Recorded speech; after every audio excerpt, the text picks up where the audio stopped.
de análisis económico del estado actual de las finanzas públicas en Costa Rica, y para ello pues contamos con la presencia de dos distinguidos economistas que van a presentar su visión sobre el estado actual de las finanzas públicas, obviamente de una perspectiva más económica.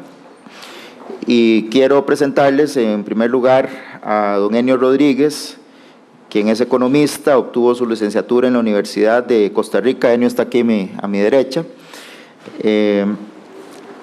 Tuvo la licenciatura en la Universidad de Costa Rica, el doctorado en la Universidad de Sussex, Inglaterra, y es catedrático de la Universidad de Costa Rica. Fue ministro de Financiamiento y Deuda Externa de la Administración Monge y gerente general del BAMBI en la segunda administración de don Oscar Arias.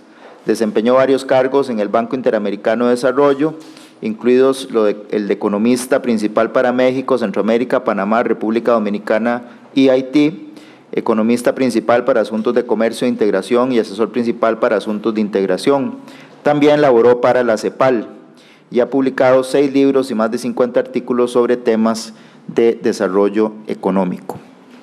Y por otra parte, tenemos también la participación del licenciado Miguel Loría Zagot, que es licenciado en Economía, máster en Science de la Ohio State University, profesor de Economía en la Universidad de Costa Rica, es asociado a la Academia de Centroamérica y actualmente es funcionario de la División Fiscal del Banco Interamericano de Desarrollo.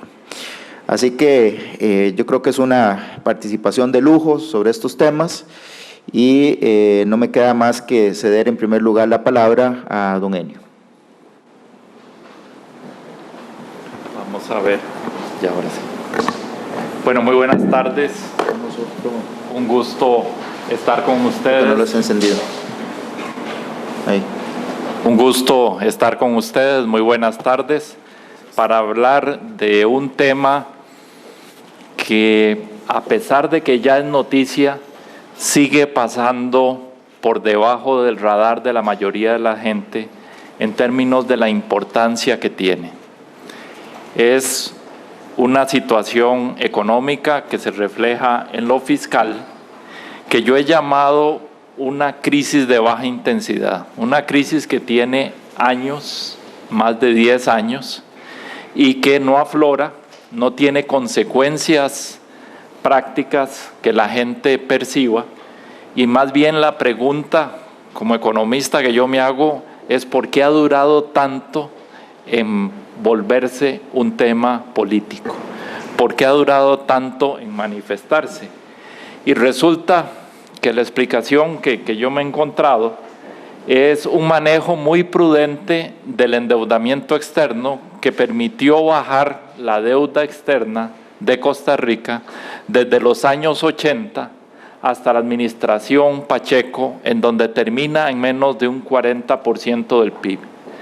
Es una deuda muy baja que permite entonces un manejo fiscal relativamente irresponsable. ¿Por qué relativamente irresponsable? Porque lo que se hace es endeudar al país para cubrir con ese déficit fiscal. Entonces tenemos una crisis que se esconde, se disfraza y se traslada a endeudamiento externo. De esa manera las tasas de interés en el mercado doméstico no se disparan y nadie sufre las consecuencias. Sin embargo, eso, como decimos los economistas, tiene un costo de oportunidad. ¿Qué es lo que estamos perdiendo los costarricenses con no haber atendido el tema de la crisis fiscal? Bueno, ya está llegando al 60% del PIB, el porcentaje que representa la deuda externa, ya es una cifra que empieza a preocupar. Y la pregunta que se hace es ¿cuál ha sido el costo de oportunidad de eso? Bueno, una comparación muy simple, porque gran parte de esta deuda se ha dedicado a pagar gasto corriente. Si, al contrario, el endeudamiento externo se hubiese utilizado para hacerlo más sencillo, para hacer carreteras únicamente, estamos hablando de unos 10,000 millones de dólares que hemos usado para financiar un déficit fiscal. Si eso lo hubiéramos dedicado a carreteras, con una estimación también rápida, los que trabajamos en bancos de desarrollo aprendemos estos indicadores, más o menos una buena carretera, no una autopista, una buena carretera cuesta $1 millón el kilómetro.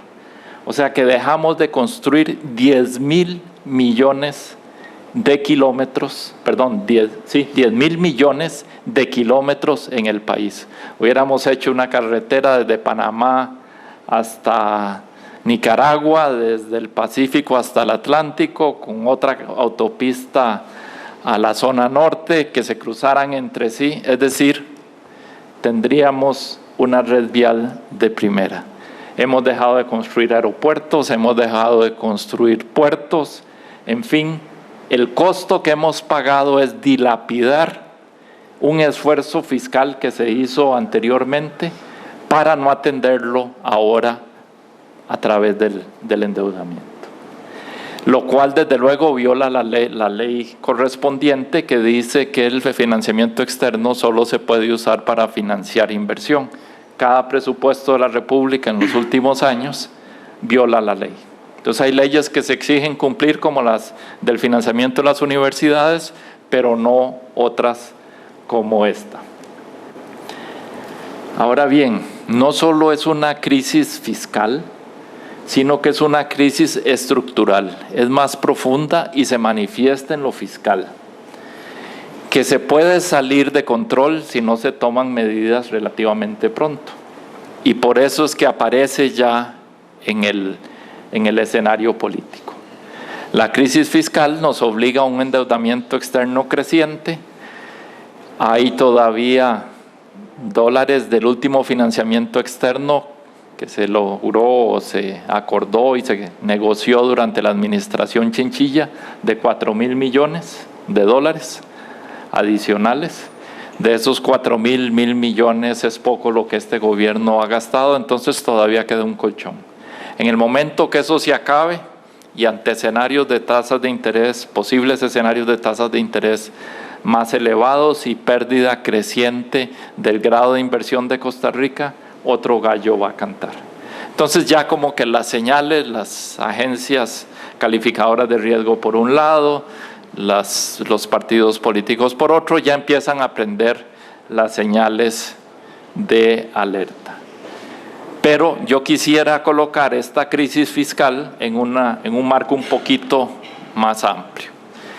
En ese marco estamos en una encrucijada donde uno puede pensar 3 caminos posibles para abordar el tema. El primero sería abordar integralmente los elementos de la crisis estructural, de la cual lo fiscal es un capítulo principal. Uno segundo es una reforma paliativa que básicamente postergue las decisiones fundamentales en lo difícil, donde duele políticamente. Eso es como lo que está planteándose en este momento. El gobierno está planteando ir del impuesto de ventas al IVA, incluir servicios, está hablando de pasar de renta cedular a renta global, en fin, reformas que desde un punto de vista técnico son absolutamente necesarias y que América Latina ya ha tenido 2 reformas fiscales en promedio, mientras Costa Rica ninguna. Entonces tenemos un sistema tributario de hace 30 años más o menos, comparado con la región, incluido Centroamérica. Entonces es necesario modernizar el esquema. Pero lo que se está hablando de 3-4 puntos por ciento del PIB sin tocar disparadores del gasto, incluso hablándose de subsidios a los más pobres mediante la llamada devolución del IVA, ahí se pierde un punto de lo que se iba a recaudar. Entonces es así como para permitirle a este gobierno que no le estalle el problema fiscal. Esa es la magnitud de lo que se está planteando. La tercera opción es no hacer nada y que el impasse político que claramente se observa hoy es caer en el abismo como en 1981. Simplemente que estalle la crisis fiscal, el endeudamiento se complique y empecemos a tener problemas en todos los campos. ¿Cuál es el curso de acción más probable? Bueno, yo me inclinaría por la opción B, la segunda opción, es decir, una medida paliativa. Estamos con un paciente con cáncer y le tratamos el resfrío para que no le dé pulmonía y se lo lleve antes una pulmonía que el cáncer, mientras el cáncer ahí sigue carcomiendo. Eso es más o menos el escenario más probable, que no ataque las fuentes centrales de la crisis. ¿Y por qué lo veo con cierta factibilidad, a pesar de lo que uno escucha en el Congreso? Bueno, porque dentro de un año, más o menos, ya los partidos de la oposición van a pensar que se acerca su regreso al gobierno y entonces que la reforma fiscal es necesaria para encontrar un país que no esté totalmente desarmado o para tener algunos recursos para hacer obra. Y entonces la naturaleza del diálogo va a cambiar. Eso puede tomar un año.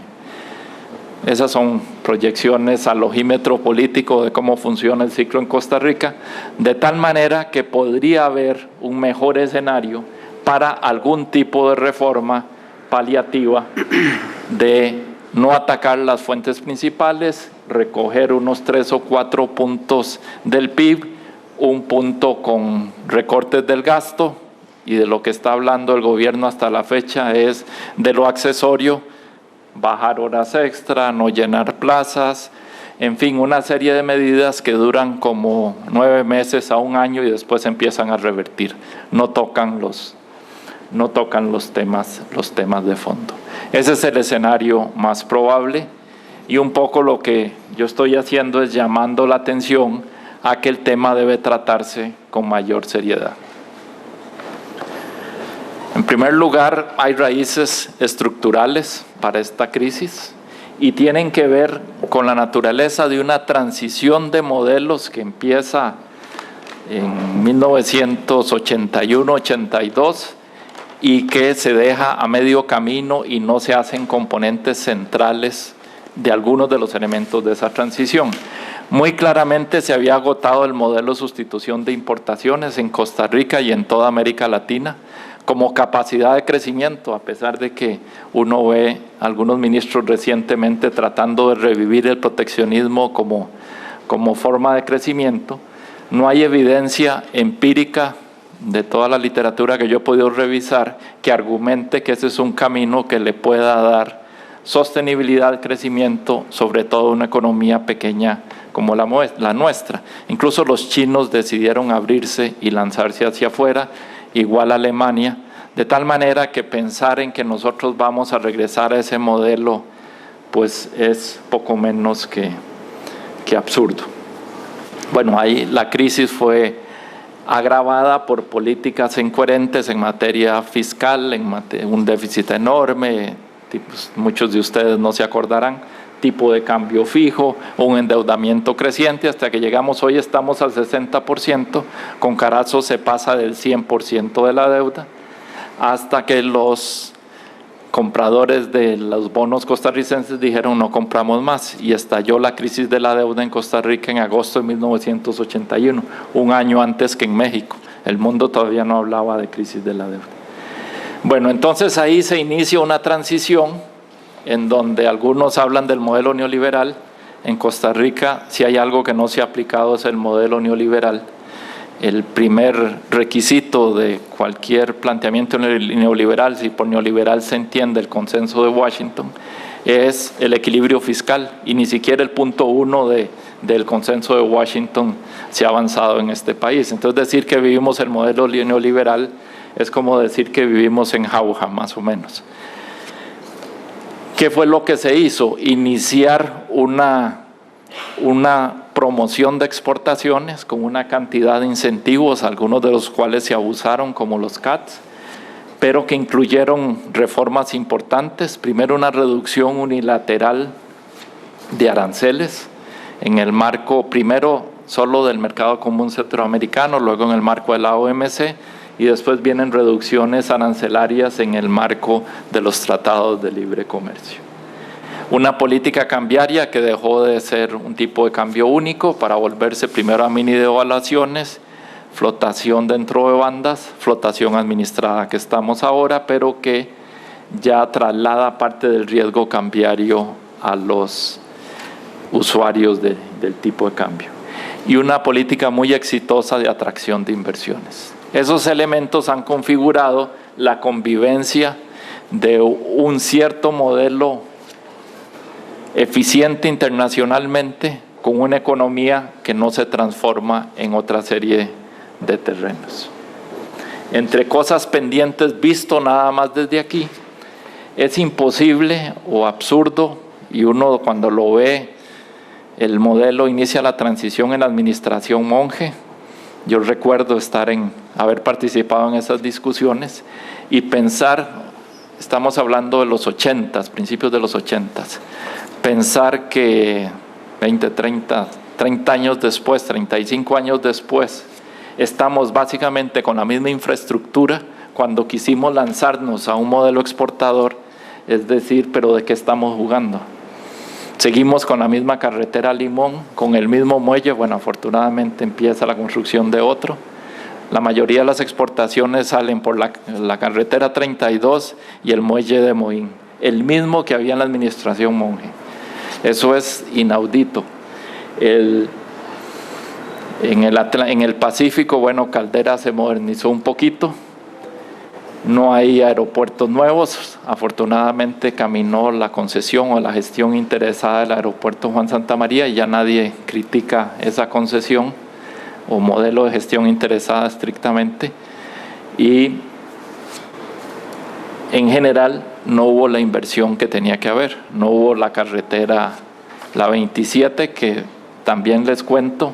El diseño de la 27 y el financiamiento de esa carretera se aprobó en el Consejo de Gobierno de Luis Alberto Monge, yo estaba presente, y se gestionó un crédito que el BID otorgó, y 25 años después el BID le dijo a Costa Rica, miren, dejen de pagar intereses de compromiso, si no la van a hacer, dejen de pagar intereses.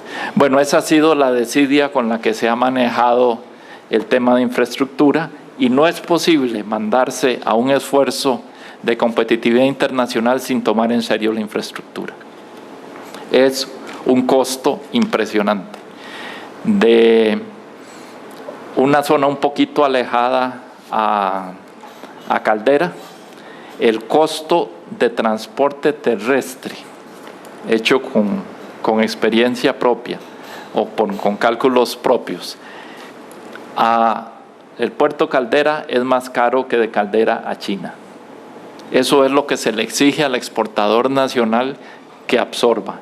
Mientras otros países tienen costos de logística bajísimos, los nuestros son absurdamente caros, en particular porque por el lado de simplificación de trámites de exportación sí ha ocurrido, particularmente porque no se ha hecho la inversión necesaria en infraestructura. ¿Por qué? Porque hemos usado los recursos del financiamiento externo para pagar sueldos, básicamente, gasto corriente. Entonces es una crisis que no aparece como crisis, pero que nos repercute a todos. El clima de inversión y de negocios, tratar de ser competitivos internacionalmente, inserción inteligente, lo que se le quiera llamar, significa crear condiciones de competitividad. Y 35 años después de que decidimos irnos en esa dirección, el indicador de Doing Business del Banco Mundial, en cuanto a facilidad para hacer negocios, de 189 países, Costa Rica está en la posición 118. O sea, le hacemos difícil a los empresarios hacer negocios en Costa Rica. Y de lo más absurdo, estamos en la posición 156, en la posición de facilidad para pagar impuestos. En Costa Rica, una empresa del sector privado necesita dedicar 365 días persona, es decir, más de una persona a tiempo completo, solo para tratar de pagar los impuestos al día. Tenemos el sistema más arcaico, complejo, y compite con los peores países del mundo. Si ni siquiera queremos cobrar los impuestos de una manera eficiente, ¿qué va a pasar con otras áreas de hacer negocios? Bueno, es lamentable. No se ha tomado en serio el tema de competitividad. Otro de los temas que es fundamental para cualquier inversionista es el cumplimiento de los contratos. Bueno, Costa Rica de 189 países está en la posición 129. O sea, es de los países del mundo donde menos cuentan los contratos. Se firman y exigir el cumplimiento de un contrato acá es muy difícil. Entonces, bueno, ¿cuál es el clima de negocios? ¿Cómo pretendemos ser competitivos internacionalmente? Es un tema, entonces, grave, en donde no se han hecho los elementos necesarios para acompañar el cambio de dirección del mercado interno hacia el mercado externo. Entonces, eso nos genera una serie de dificultades para lograr un crecimiento sostenido. Y en ese marco, de lo que estamos hablando es de una reforma fiscal paliativa que nos permita evitar el riesgo de la pulmonía mientras sigue el cáncer. En ese marco es donde yo diría debemos hablar más en serio. Y hablar más en serio es entrarle a por qué es que se nos genera esa crisis fiscal. Y se hablan de los disparadores del gasto, ustedes probablemente lo han oído mencionar. Son 3 factores que año con año disparan el déficit fiscal y obligan entonces a que todos los recaudados más un porcentaje importante que anda entre el 5 y el 6% en los últimos años del PIB tenga que financiarse ya sea en el mercado doméstico o internacional, y la mayoría se ha financiado en el mercado internacional. ¿Y cuál es el elemento disparador número 1? Salarios. Salarios. Y eso ya ha estado en la prensa. Los pluses, anualidades, prohibiciones, encadenamiento, hacen que todos los aumentos sean mucho mayores que la inflación. Ayer leía yo que las universidades muy generosamente habían aceptado reducir la anualidad de 5% a 3%. Esos son aumentos que van a la base. A eso se le suma de manera compuesta el aumento anual, más los pluses, más los recargos, más las prohibiciones. Eso hace que los salarios estén creciendo a tasas muy aceleradas, muy por encima de la inflación. Y hace que además se redistribuya el ingreso en Costa Rica del sector privado hacia el sector público y particularmente a los asalariados del sector público. Hay cifras que van, dependiendo la categoría, entre 50 y 100% más altos los salarios en el sector público. Entonces se cobran los impuestos al sector privado, que es el que genera la riqueza, y esa transferencia se dedica a aumentar salarios, y no sé si vieron el último pedido de Habdeba de aumento del precio del combustible para cubrir la soda, para cubrir los médicos de empresa, para cubrir una cantidad de cosas que la mayoría de los asalariados de este país ni soñar que lo tienen. Entonces algunos se financian vía transferencia de impuestos, otros vía tarifas, que a través de ARECEP se nos trasladan a los usuarios. Así estamos manteniendo un sector público que es cada vez más grande. Y lo peor no es solo que hoy son muy elevados, es que los mecanismos para que sean elevados el próximo año están ahí. Si no se le entra a los pluses, a las anualidades automáticas, a los encadenamientos que hacen, por ejemplo, que el salario de un médico tenga que ser no sé qué número de veces el del personal más bajo. Entonces, si se aumenta el sueldo de los conserjes y guardas, les aumenta en una proporción igual o mayor a los médicos. Todos esos aumentos van a la base. Entonces ahí tenemos una bola de nieve del tipo de las que explotó en Grecia. Y si no se le entra a eso, de nada sirve la reforma fiscal que se está planteando. Por ejemplo, lo que se hizo en el 2014, se hubiese comido cualquier reforma que se hubiese hecho el año anterior, con solo lo que se aumentó en salarios. Un presupuesto que creció en 15% del gasto, con una inflación de 5%, 3 veces más que la inflación. Y donde uno ve cuál fue el rubro que aumentó, el principal, salarios. El segundo, transferencias. Y aquí entran particularmente 2 que quiero destacar. Una, Las universidades, de nuevo, el año pasado el aumento del FES, como se llama, el presupuesto de las universidades, y ellos argumentan es que la Constitución dice que el 1,5% del PIB debe ir a las universidades, independientemente de si hay crisis fiscal, no hay crisis fiscal, de lo que esté pasando en otros sectores. Entonces, ¿qué hizo el gobierno?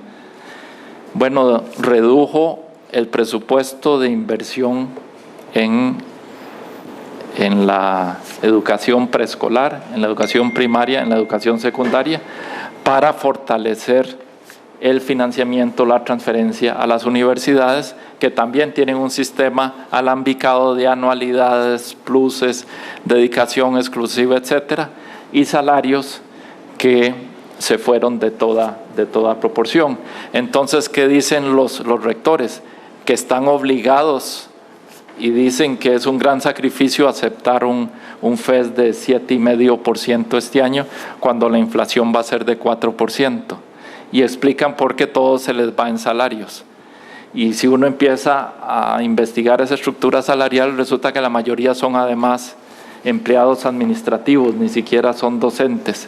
Entonces se han generado una serie de irracionalidades en el sistema que generan esas transferencias. ¿Qué quiere decir? Que ya con ese compromiso que hizo el gobierno este año, que está haciendo con las universidades, de un 7,5% para el FES, ya está disparando el déficit fiscal que va a haber en el próximo presupuesto de 2016. Es decir, aquí están los problemas. Y otra de las transferencias que es hoy peligrosa y de magnitudes escalofriantes en el mediano plazo son los sistemas de pensiones. Ustedes saben que la mayoría de los mortales en Costa Rica pues tienen la pensión de la caja a los 65 años con una cantidad de cuotas y con topes relativamente bajos de pensiones. Mientras que hay otros sistemas, como el de la Corte, donde se pensionan con salarios casi del 100%, que además son salarios que tienen todas esas dedicaciones exclusivas, pluses, y que rondan los muchos millones, y el sistema de cotización de la Corte no lo cubre. Entonces, como no lo cubre, se lo cargan al presupuesto nacional.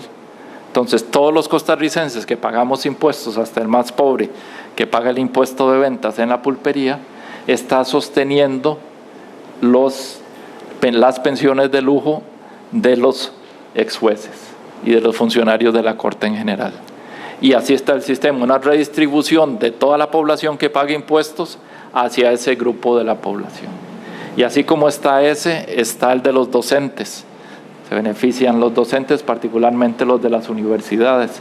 Por eso uno vio los ministros que pasaron de la academia al sector público y preferían quedarse o con la pensión o con el sueldo de las universidades, porque si no los salarios de ministro eran varias veces menos que lo que ellos estaban ganando.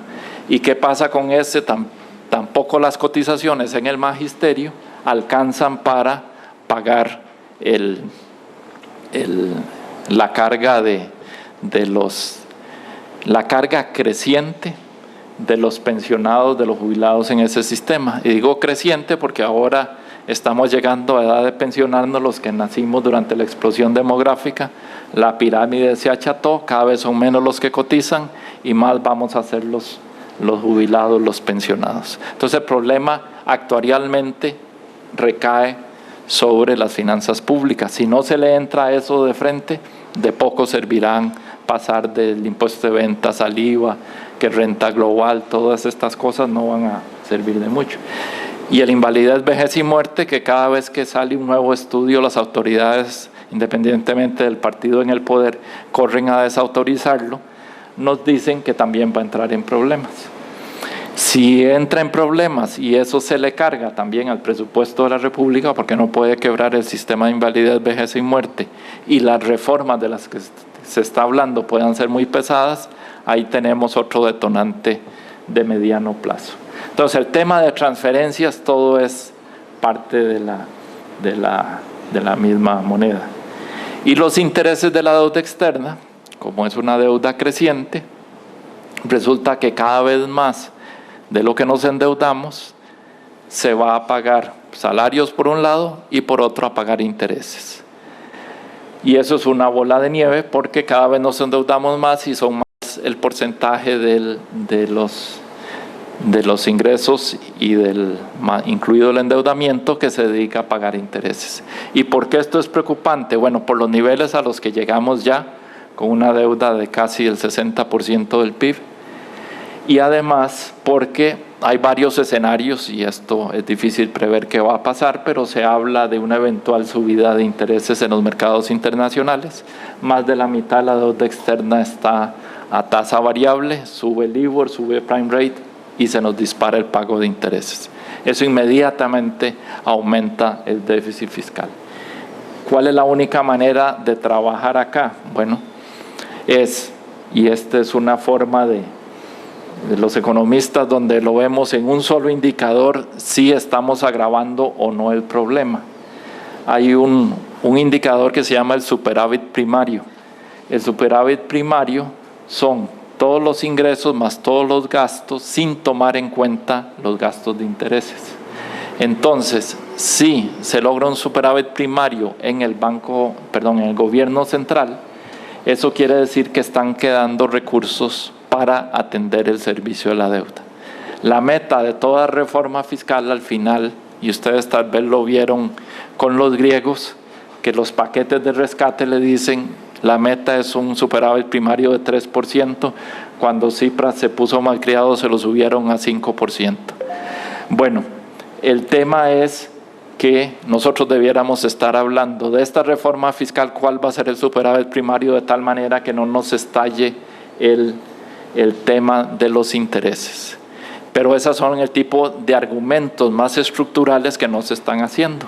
Se presenta por aquí un proyectito, por aquí otro, por allá el otro, y no hay un enfoque global del tema de los disparadores del gasto y de cómo atender integralmente la crisis que tenemos y la que se nos avecina. Estamos con riesgo de pulmonía, pero con cáncer.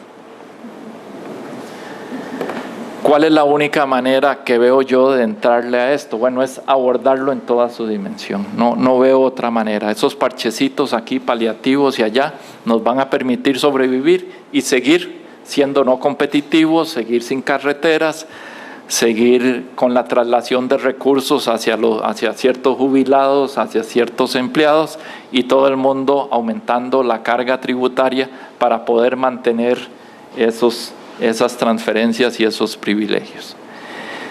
Y les cuento que no es cierto que este país, si bien tiene una tasa del 13% del PIB, si se suman, como en algunos países se acostumbra en la OECD, los gastos de seguridad social, en realidad ya sube a 22%, que no es bajo en términos de América Latina, pero hay categorías de impuestos que pagan mucho. Entre ellos las pequeñas o las medianas empresas, que pueden llegar a estar pagando 57%, 58% de utilidades, sobre las utilidades, perdón. Eso quiere decir que es un país con una carga tributaria muy alta en algunos sujetos de crédito, particularmente los grandes contribuyentes y las empresas medianas. O sea, el mito de que el sector privado no paga impuestos aquí es una de las leyendas urbanas comúnmente aceptadas. Entonces, cuando se establecen todos estos reformas, hay que tener mucho cuidado de cómo se distribuye esa carga. Después, por el lado del gasto, como parte de la negociación, muy claramente debe haber lo que ahora se llaman las reglas fiscales o normativa para el gasto. Por ejemplo, como lo prevé la legislación costarricense, que el endeudamiento se dedique a la infraestructura. Bueno, se puede poner normativa que los recursos frescos, o sea que se va a hacer una reforma fiscal, pero no para que se la traguen los salarios de los empleados públicos o de las universidades. Es una reforma para infraestructura física o para educación preescolar, primaria y secundaria, y no para salarios. para infraestructura, para todas las condiciones, para reformas curriculares, etcétera. Eso es una forma. Ha habido acuerdos de estos en América Latina y experiencia. Colombia estableció un impuesto al capital, pero se destinó todo a seguridad, para mencionar un ejemplo. Aquí se había hecho el impuesto a las sociedades anónimas que se destinó a seguridad. Esa es una experiencia que aquí se hizo, se cayó ese impuesto por razones en la Sala Constitucional. Pero el punto es que es posible definir ese tipo de reglas respecto a los ingresos. Y yo veo difícil que personas que tienen empresas que están pagando el 57, 58% de impuestos y que le digan, le vamos a aumentar la carga tributaria, ya así, para pagar los salarios del sector público. Y el sector privado, que es el que sostiene la economía, el que genera la riqueza, el que genera el empleo, el que genera las exportaciones, cada vez más golpeado. Bueno, pues esa negociación tiene que ser integral. Después, el sector público nuestro está en las cavernas en términos de transparencia y rendición de cuentas. No existe. Y esto, pues ya se conocen las metodologías. Hay organismos internacionales que pueden apoyar, introducir mediciones de éxito en la gestión de presupuestos, en la gestión de instituciones, en la gestión de funcionarios, de tal manera que los aumentos sean por desempeño y no automáticos, y una serie de recompensas como se han diseñado en otras partes del mundo. No hay que inventar el agua tibia. Pero Costa Rica no puede seguir abriendo una chequera simplemente como porcentaje de aumento del año anterior, sin evaluar absolutamente nada. Ni siquiera hay instituciones que languidecen y que cada administración se reinventan para justificarse y poder mantenerse vigentes sin que esté justificada su existencia y habiendo quedado redundantes hace bastantes años. Bueno, se trataría de entrarle a esos temas. Las políticas sociales, desde luego, tienen que ser parte de la negociación. 22 instituciones que atienden lo social, programas que no usan la misma base de beneficiarios, que no se conocen entre sí, que no dialogan. En fin, una falta de efectividad por una atomización, y aquí la reforma tiene que ser mayor. Algunas instituciones tienen incluso rango constitucional, como el patronato, otras como el Ministerio de Vivienda ni siquiera tienen una ley orgánica, actúan con base en la ley de presupuesto, y así tenemos un desorden en materia de las políticas sociales que debiera ser otro de los componentes de un acuerdo nacional. Es decir, hay que hablar de todo. No puede ser que nos limitemos a una reforma paliativa del tema fiscal, porque estos otros temas van a contaminar o a influir en la discusión de tal manera que el sector privado va a decir, ¿y por qué me aumentan los impuestos si usted no arregla los disparadores del gasto? ¿Por qué el gasto social disminuye mientras aumentan las transferencias a las universidades? En fin, una serie de preguntas que no van a poder dejarse de atender. Mi preferencia sería plantear seriamente sobre la mesa todos estos elementos y avanzar hacia un gran acuerdo nacional que no ha vuelto a haber en ninguna materia. Prácticamente desde el 48 y los cambios de esa época hemos venido con reformas menores de ahí en adelante, y ya llegó la hora de sentarse a la mesa porque, como les decía, estamos con gripe, con amenaza de pulmonía en lo fiscal, pero tenemos un cáncer que nos invade al estilo del cáncer griego. Así es que es hora de que nos sentemos todos y tomemos este tema en serio. Muchas gracias.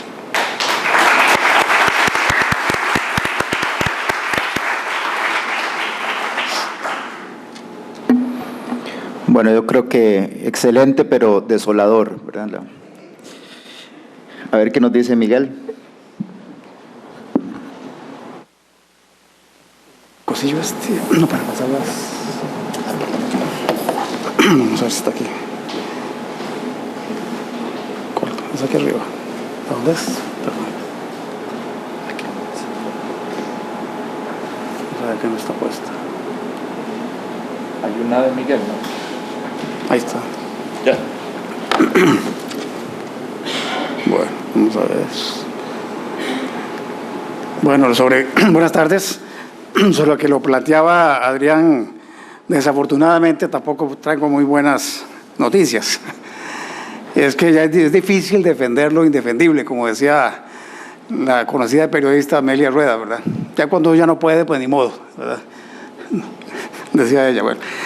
No, en realidad lo que quiero comentar aquí son algunos aspectos puntuales de algunas de las cosas que don Enio ha mencionado y que tienen que ver con todo este contexto que estamos viviendo. Tal vez enfocar un poquito más en la parte más coyuntural, enfocado en el contexto de ese marco histórico, contextual que bien nos describió don Enio sobre la realidad y evolución de las finanzas públicas en Costa Rica, ¿verdad?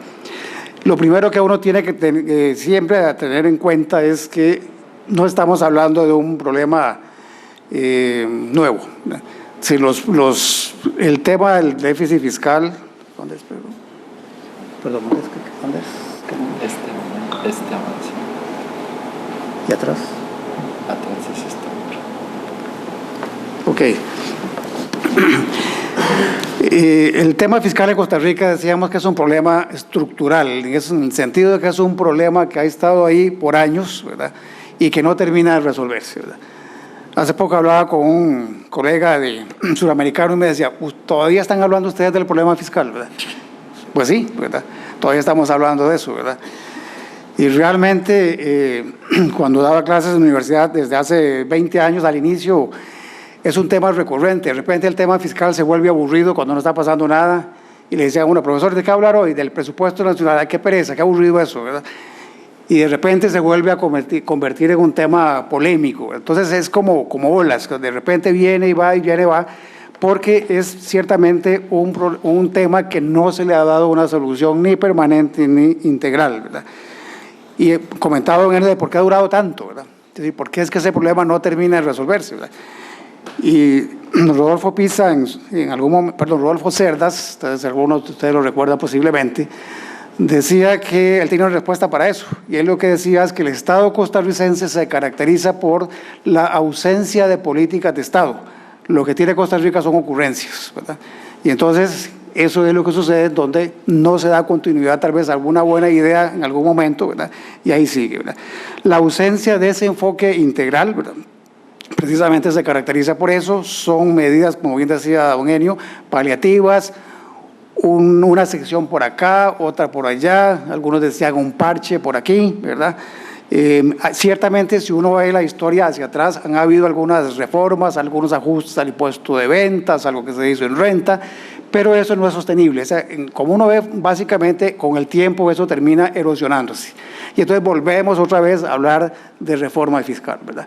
Y ustedes, bueno, la prueba es que 3 administraciones lo intentaron, ¿verdad?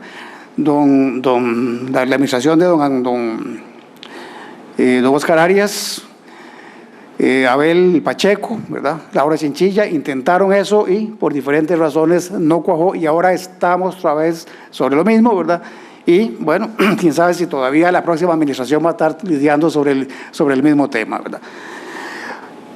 ¿Cuál es básicamente? Bueno, don Enio ya describió la situación en términos de lo que es la parte, qué es lo que tenemos actualmente, ¿verdad?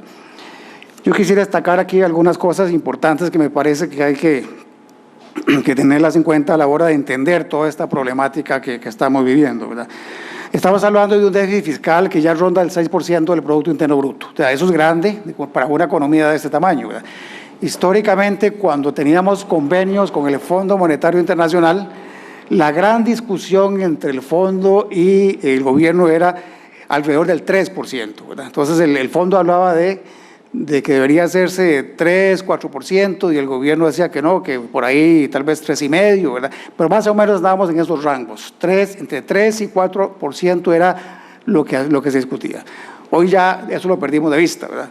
Ahora estamos hablando de 6% actualmente, como proporción del Producto Interno Bruto, y eventualmente podría ser hasta 7% en un año, sí, y no pasa, si no se hace nada, ¿verdad?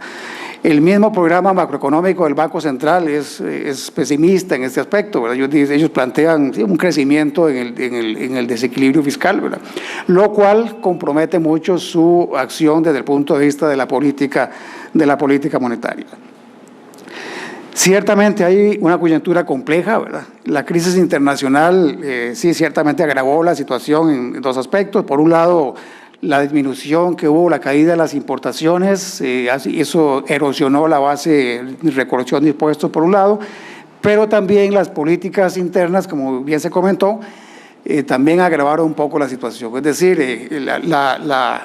el aumento fuerte que se comenzó a dar en el término de desempleos, de cierre de empresas, ¿verdad?, hizo que las autoridades utilizaran una política fiscal contracíclica, lo cual muchos países han usado, incluyendo Estados Unidos, pero en el caso nuestro fueron medidas de carácter permanente, ¿verdad? Es decir, el aumento de puestos en el sector público y el aumento de salarios eran políticas muy difíciles de revertir. Y precisamente, bueno, uno ve que lo que hubo entre 2008 y 2010 hubo un incremento muy grande en el déficit fiscal, ¿verdad? No solamente la creación de plazas, sino que por todo esto que se explicó ahora sobre el tema, todo este enredo que tenemos con los salarios y los pluses, ¿verdad? Originalmente la intención del gobierno era favorecer y levantar un poco el perfil salarial del personal calificado, llámese profesionales. Sin embargo, por esas cuestiones de las leyes y los reglamentos y los convenios, ahí al final se metió todo el mundo. Y entonces, claro, la bola se hizo muy grande. Entonces, cuando se aumenta el salario o se hace un incremento salarial, ¿verdad?, entonces esa es la base. Pero eso está conectado con todas estas cosas de los pluses, las vacaciones, las antigüedades, etcétera, ¿verdad?, que tienen incrementos que están asociados con el salario base. Por eso los ministros se asustan, ¿verdad?, y se les para el pelo cuando ellos hablan de un ajuste, por ejemplo, de 2%.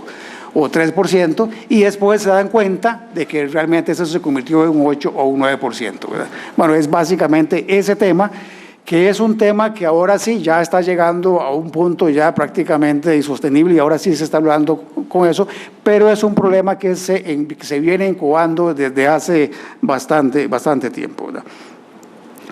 Y entonces ahí se complica la cosa porque tenemos una carga tributaria estancada. Por otro lado, los gastos corrientes sin control, ¿verdad? Ya don Elio ha mencionado todo el tema de los salarios, de las transferencias, ¿verdad? Además de eso está lo complicado que es el diseño del aparato público costarricense, ¿verdad? Cuando uno le dice cómo es el aparato público costarricense, ¿verdad?, y lo comenta con colegas de otros países, por ejemplo de México, de Chile, realmente no lo entienden, ¿verdad?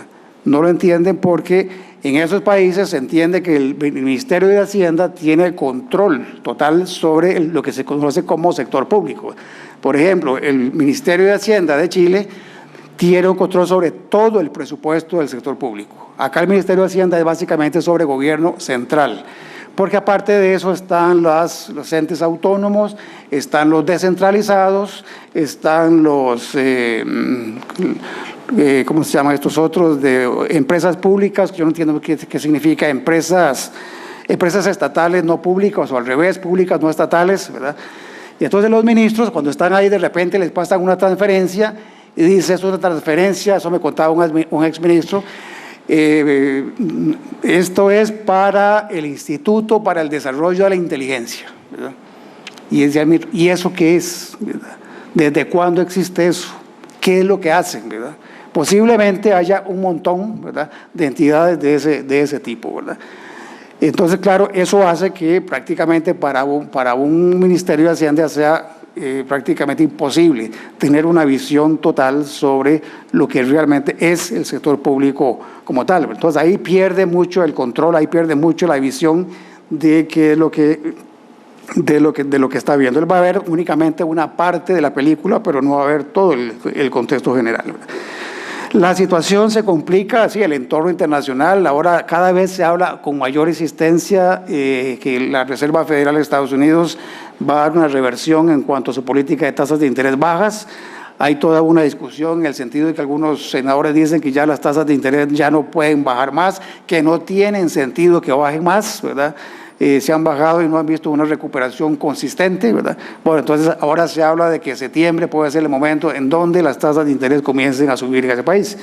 Y ahí hay una gran preocupación, ¿verdad?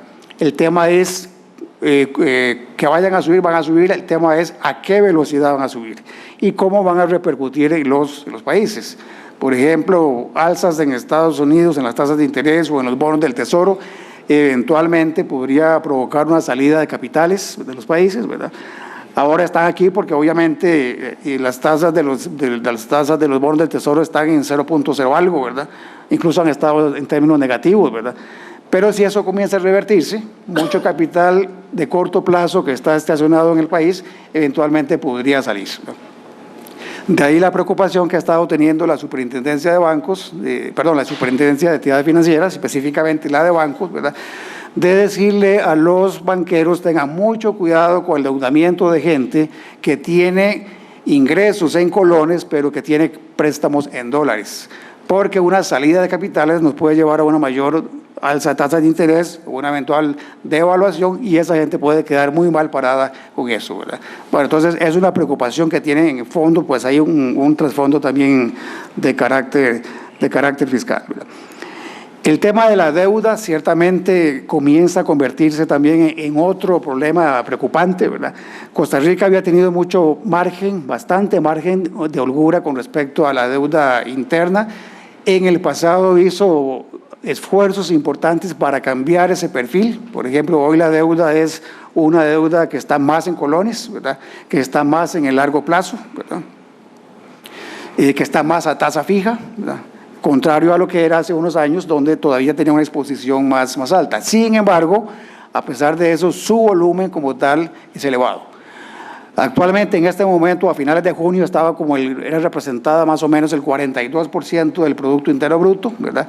La proyección es que este año podría llegar a un 47%, y ese 47% cercano al 50% es más o menos el umbral que el Fondo Monetario considera como razonable, como manejable, o si se quiere, que puede tener una economía como las características de Costa Rica, ¿verdad? Bueno, entonces ya nos estamos acercando ahí, entonces la deuda es un tema que hay que comenzar a ver. Ahora quisiera mencionar algunos temas relacionados con lo que está haciéndose, es decir, qué es lo que se está planteando hoy en día en términos de política fiscal. Bueno, básicamente lo que el gobierno ha llevado a la Asamblea Legislativa es las reformas tributarias, fundamentalmente en renta y en impuestos sobre ventas, ¿verdad? Hay una tensa discusión en relación a estos temas, ¿verdad?, desde el punto de vista técnico, desde el punto de vista de sus implicaciones sociales, desde el punto de vista de sus implicaciones económicas, ¿verdad? No va a ser una discusión fácil, ¿verdad?, porque ahí ciertamente lo que los diputados de oposición están planteando es que ellos quieren ver un planteamiento más integral, ¿verdad?, donde se vea no solamente acciones desde el punto de vista de ingresos, sino desde el punto de vista propiamente de gasto, es decir, lo que mencionaba don Enio, los disparadores. Es decir, la gran pregunta, y es la pregunta que le hicieron a la presidenta Bachelet hace poco cuando pasó la reforma tributaria en Chile, ¿qué va a hacer usted con esos impuestos?, ¿verdad? Y ella dijo, bueno, los voy a dedicar a mejorar el sistema de educación de este país. El sistema chileno tiene maneras, que ahora vamos a comentar más adelante, muy rápidamente, de verificar si eso efectivamente se está cumpliendo o no, porque todos los programas públicos y proyectos tienen evaluaciones ex ante y tienen evaluaciones ex post, y funcionan con algo que llaman presupuesto por resultados, ¿verdad? Ok, yo le di cierta cantidad de recursos, vamos a ver qué es lo que usted hizo con esa cantidad de recursos, y ahí entonces viene lo que se llama la rendición de cuentas propiamente dicha. Acá las empresas públicas entienden como rendición de cuentas una rendición eminentemente contable. Me dieron tanta cantidad de dinero, lo gasté, y aquí están las cuentas, no me sobró un 5, ¿verdad? Perfecto, pero nadie les pregunta, ¿y qué hizo usted con eso? Es decir, ¿cuál fue el impacto de ese gasto? Esa es una disciplina, una manera de pensar la cosa pública que en nuestros países no se ejecuta, no hay esa cultura de rendición de cuentas desde ese punto de vista. Me llama la atención el tema del impuesto al valor agregado, que ya se venía planteando desde administraciones anteriores. La discusión en la administración anterior fue que ciertamente hay un reconocimiento técnico de que, en muchos lados, de que el impuesto sobre el valor agregado es un impuesto regresivo. Perdón, el impuesto de ventas es un impuesto regresivo, como la mayoría de los impuestos indirectos. Es decir, que yo puedo tasar a todas las personas con un 10 o un 15 o un 13%, pero el impacto de eso, desde el punto de vista del gasto de la familia, no es igual. Es decir, si todas las familias pagan un 13% por una caja de leche, entonces si una familia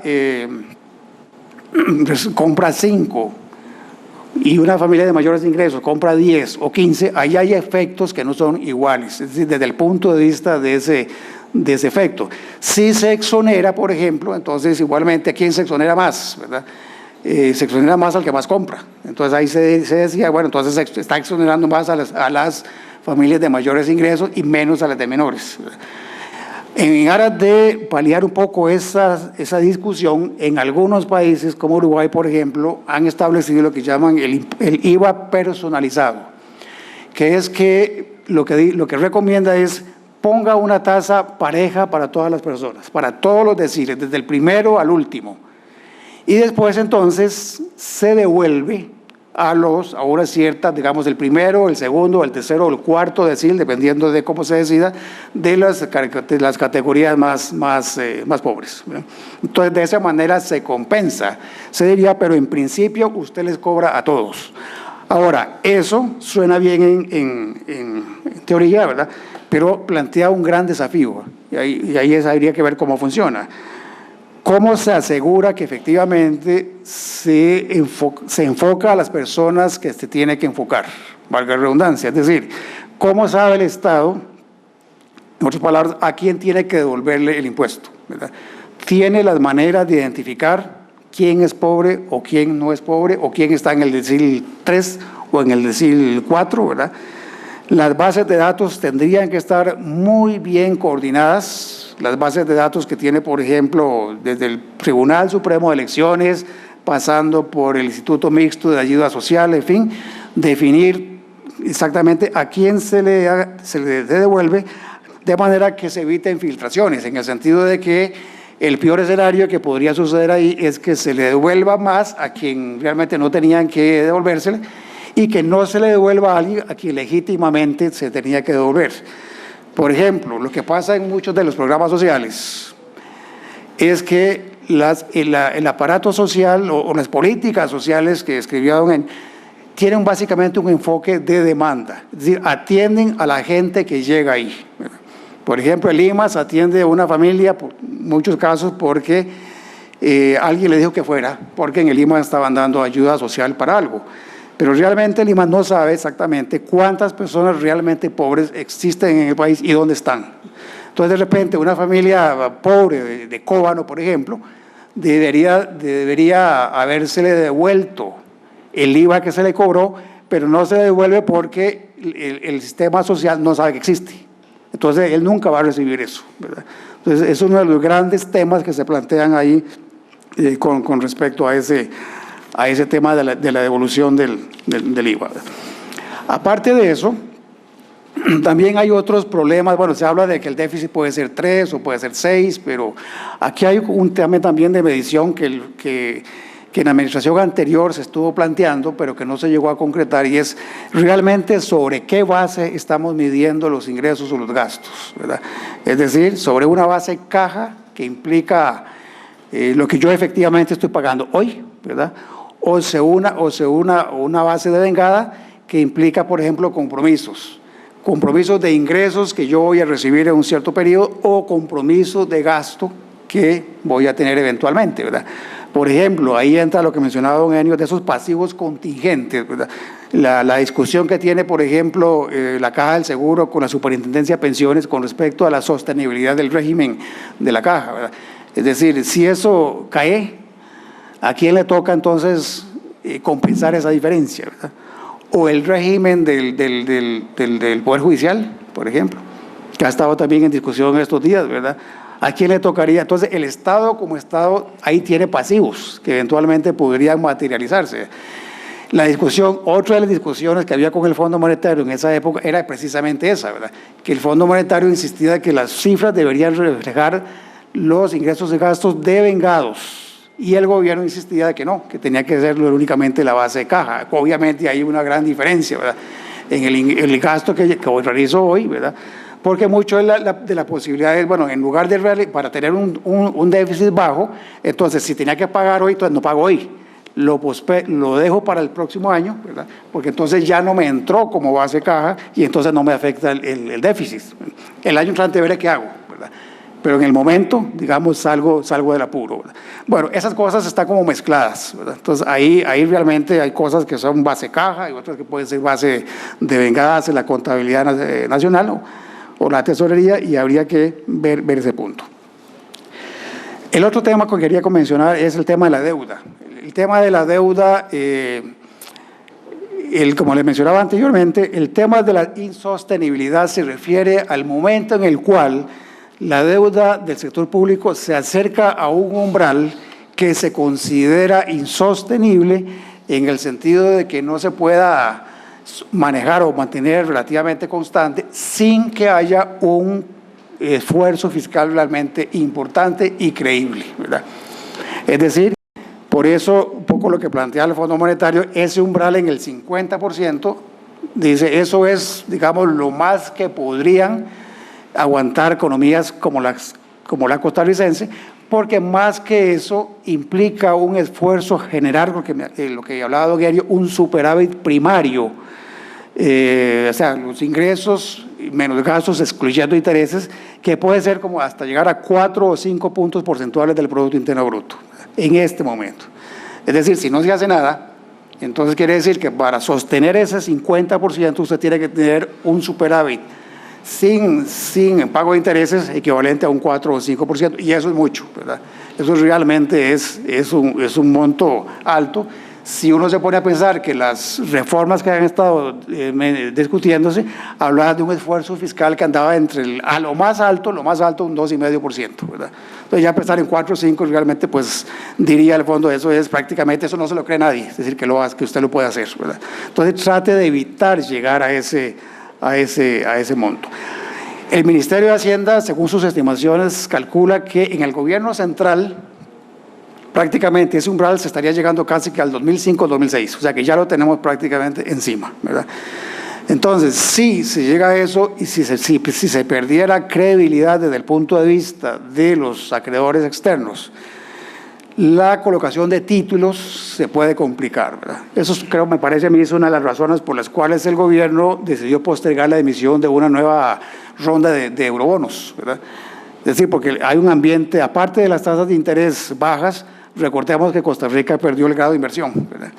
Entonces, de repente el momento no es adecuado, y si efectivamente o si eventualmente se cierra esa puerta, ¿verdad?, entonces tendría que volcarse el financiamiento fundamentalmente para la parte interna.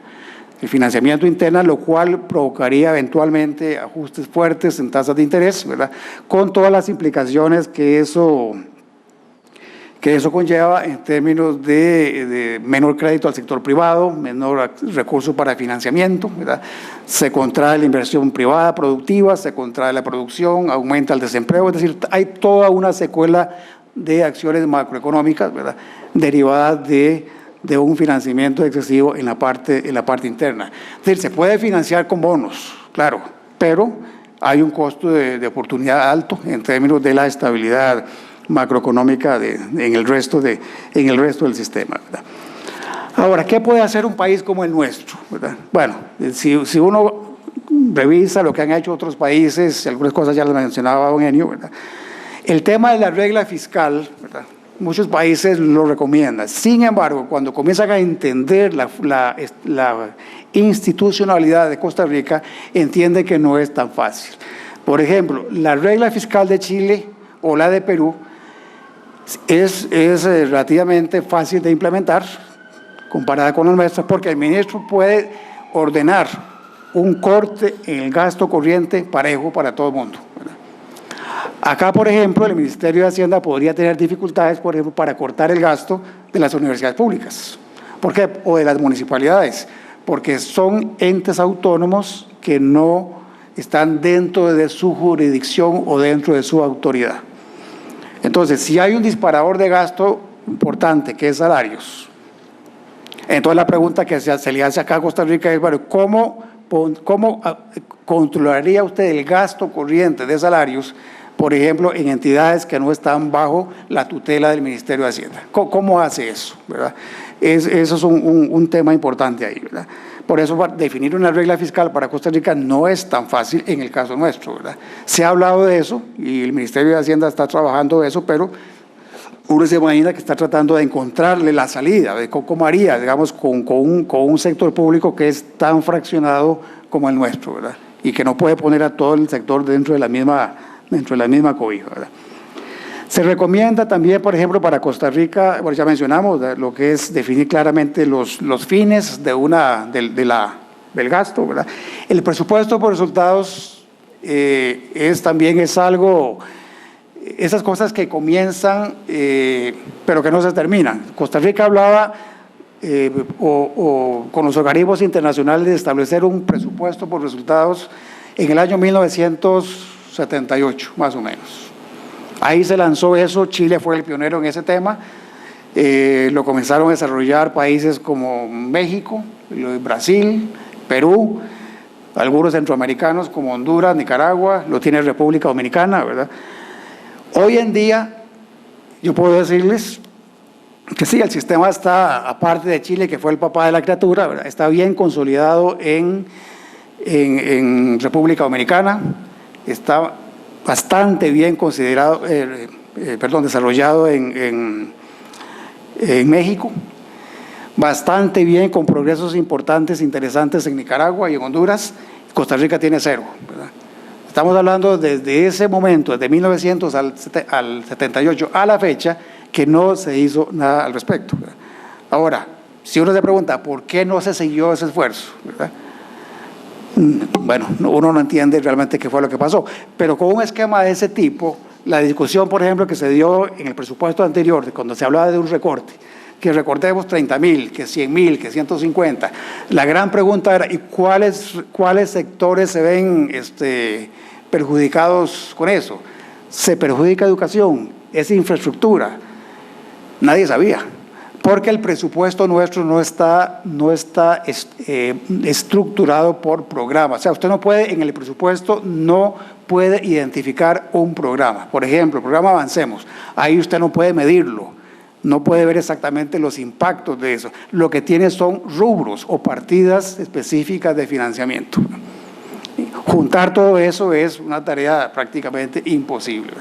Entonces, los países que tienen ese sistema lo establecen, ¿verdad?, saben cuánto le dan, sabe qué está financiando y le pone indicadores de desempeño. Por ejemplo, si el programa tal debería construir tantos caminos, a ver cuántos caminos hizo usted, cuánto le di, cuántos hizo. O la matrícula en secundaria debería ser tantos, ok, yo le di tanto, usted tiene tanto, ¿lo cumplió o no lo cumplió? Con base en esa evaluación, entonces se sabe si para el presupuesto siguiente se premia al ministro, ¿verdad?, dándole más presupuesto, o se le castiga reduciéndose. Y entonces el ministro no tiene argumento para decir debe más, porque el ministro le va a decir, ¿para qué quiere que le dé más si no está gastando lo que le di, ¿verdad? Pero él sabe cuánto fue lo que le dio y cuánto fue lo que gastó, ¿verdad? Nosotros eso lo sabremos a posteriori, es decir, cuando la Contraloría o el Ministerio de Hacienda hace, pero ya se gastó la plata, ¿verdad? En cambio, en estos programas no, porque tienen indicadores de corte trimestral o semestrales, ¿verdad? E incluso, en el caso chileno, por ejemplo, si el programa no está dando resultado, el ministro tiene la autoridad de pararlo y decir, este programa no sigue. Este programa no sigue, ¿verdad? No vamos a seguir desperdiciando los recursos en esto, ¿verdad? Por otro lado, también, en ese esfuerzo o esa intención de 1978, se lanzaron los que se llamaron los sistemas nacionales de inversión pública. Es un sistema computarizado en donde las entidades públicas elaboran proyectos, por ejemplo, la compañía de aguas, la compañía telefónica, la compañía de obras públicas, etcétera, elaboran un proyecto financiable por el Ministerio de Hacienda y ellos tienen que evaluarlo, tienen que hacer la debida evaluación ex ante y decir, bueno, sí, esto es un proyecto socialmente rentable, ¿verdad? Hacemos la carretera, es rentable, veremos. echamos a caminar el ferrocarril, será rentable, veremos. No, parece que no, porque ahorita hay que subirle las tarifas, ¿verdad? Algo pasó en el camino ahí, ¿verdad? Pero ese tipo de cosas en nuestro sistema se va viendo el camino, se va viendo el camino. Cuando esos proyectos llegan al ministro de Hacienda de Chile, él dice, a ver, enséñeme su análisis costo-beneficio, ¿verdad? Y él lo somete al escrutinio de su propia gente. Y además, en algunos casos, lo somete a evaluaciones externas. Por ejemplo, le dice a una universidad o le dice a un instituto de investigación, hágame un análisis de este estudio que se hizo, para ver si tiene sentido. Si tiene sentido, entonces él lo toma y lo incluye en ese banco de proyectos que es un receptáculo de proyectos potencialmente financiables. Cuando el proyecto de ferrocarril sale, es porque puede haber digamos, una decisión de tipo político, por ejemplo, en donde el presidente de la República dice, me interesa el proyecto de ferrocarriles, ¿verdad? Entonces sale del banco de proyectos, pero el ministro de Hacienda ya sabe que ese proyecto es financieramente viable. Entonces ya es un asunto de acomodarlo desde el punto de vista de los techos presupuestarios que tiene. Pero él no duda de la factibilidad del proyecto porque ya ha sido recontraevaluado, ¿verdad? Ese tipo de cosas tampoco la tenemos acá en Costa Rica, ¿verdad? Y menos la evaluación ex post, ¿verdad? Es esa o la evaluación impacto, es decir, ¿qué fue lo que pasó, ¿verdad? Eso no existe, ¿verdad? Y eso es un caso crítico porque ahora los organismos internacionales ahora sí están haciendo mucho énfasis en esta parte. El Banco Interamericano, el Banco Mundial, el Banco Asiático, el Banco Africano, ¿verdad? Están exigiendo que se haga ese análisis de impacto. Es decir, ¿qué se logró con ese financiamiento? Yo le di a Costa Rica X cantidad de millones para carreteras, muy bien, hicieron las carreteras, pero ¿cuál fue el impacto desde el punto de vista de desarrollo de esa carretera? De repente se hizo una carretera y ahí no pasa nadie, ¿verdad? O como pasó en México, por ejemplo, que hicieron una supercarretera para ir a Acapulco y nadie la usa, porque es carísima, ¿verdad? Entonces, ese tipo de cosas, con mucho más razón, por ejemplo, las donaciones, ¿verdad? Las donaciones, los donantes, con mucho más razón, exigen eso porque al final cuando dicen ¿en qué le ayudamos? Podría decir el gobierno de Gran Bretaña, por ejemplo, o el gobierno japonés, ¿qué le ayudamos al gobierno de Costa Rica con ese préstamo preferencial que le dijimos? Y la respuesta es, no sabemos, porque no lo medimos, ¿verdad? Y entonces dijeron, hasta ahí, nunca más que se vuelva a repetir esa historia. Entonces, ahora sí se está haciendo de ese tipo, pero claro, hay toda una infraestructura, un conocimiento, hay que saber hacer eso, ¿verdad? Y eso no se hace de un día para otro, ¿verdad? Pero bueno, eso son cosas, digamos, que tienen que ver con mucho, donde la gran pregunta cuando el diputado va a aprobar el presupuesto, él no sabe, tú tienes la menor idea ni de la viabilidad de muchos proyectos, ni de su impacto futuro, ¿verdad? Bueno, esos son temas que están planteados ahí, que son, digamos, que en algún momento uno esperaría que este país pueda tenerlo. En fin, lo que tenemos para terminar es una situación compleja, es una situación complicada, ¿verdad? Que se va agravando ciertamente en el tiempo, entre más se vaya postergando, más se va agravando el paciente, ¿verdad? Se puede seguir financiando para un costo muy alto, ¿verdad? Llegaremos a una insolvencia de deuda, entendiendo como insolvencia lo que pasó en los 80. En aquel momento se hablaba de insolvencia externa, es decir, aquí en el sentido de que no se podía pagar o no se pudo pagar una deuda externa, ¿verdad?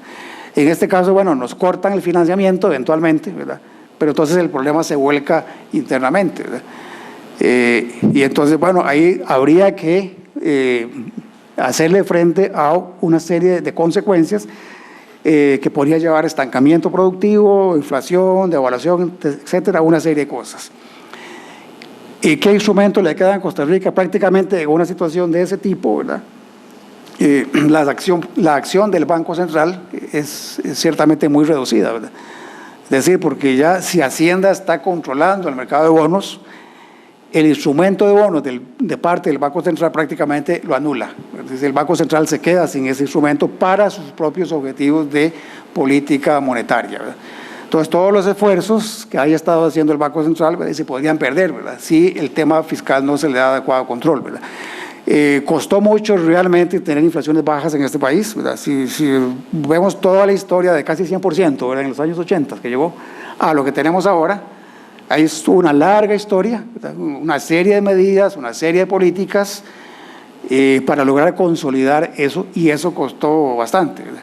Pero igualmente se podría perder muy rápidamente si esa otra área fiscal, ¿verdad?, no se le da un adecuado tratamiento y análisis, ¿verdad?, y acción, por supuesto, ¿verdad? Y bueno, dentro de los escenarios que planteaban al inicio, ¿verdad?, alguien se planteaba y decía, pero que será necesario que este país llegue a una crisis para que reaccione, ¿verdad? Costa Rica es un país lento por naturaleza, es decir, es un país es un reformador lento, ¿verdad? Todas las reformas las hace muy lentamente, toma mucho tiempo, ejecuta los proyectos de inversión de recursos internacionales sumamente lentos, ¿verdad? Es más, Costa Rica tiene el nada envidiable récord de ser el país que más dura en ejecución de proyectos de infraestructura, dura el doble de lo que dura cualquier país, en América Latina incluso, ¿verdad? Está ya hablando de América Latina. Si el proyecto estaba diseñado para 5 años, aquí duramos 10, eso es el estándar, ¿verdad?, el promedio, ¿verdad? Bueno, con esas características, entonces, ¿qué? Tendríamos que inevitablemente llegar a un elemento de crisis real, ¿verdad?, para que reaccione el país, y es cuando el Estado le diga a los pensionados, mire señores, tengo una mala noticia, les voy a bajar las pensiones al 50% porque ya no me da, ¿verdad? Bueno, en eso es un poco el tema, y mucha gente especialmente se pregunta si es necesario llegar a eso, o el escenario que todos quisiéramos es ese consenso, ese pacto social, ¿cómo es que lo llamabas ahí? El acuerdo nacional, básicamente el acuerdo nacional, ¿verdad? Y bueno, hay mucho, depende de la capacidad que tengan los interlocutores para efectivamente llegar a ese acuerdo, como ha sido el caso en otros países que, enfrentados a situaciones similares, pues lo han logrado y han salido adelante. Muy bien, muchas gracias.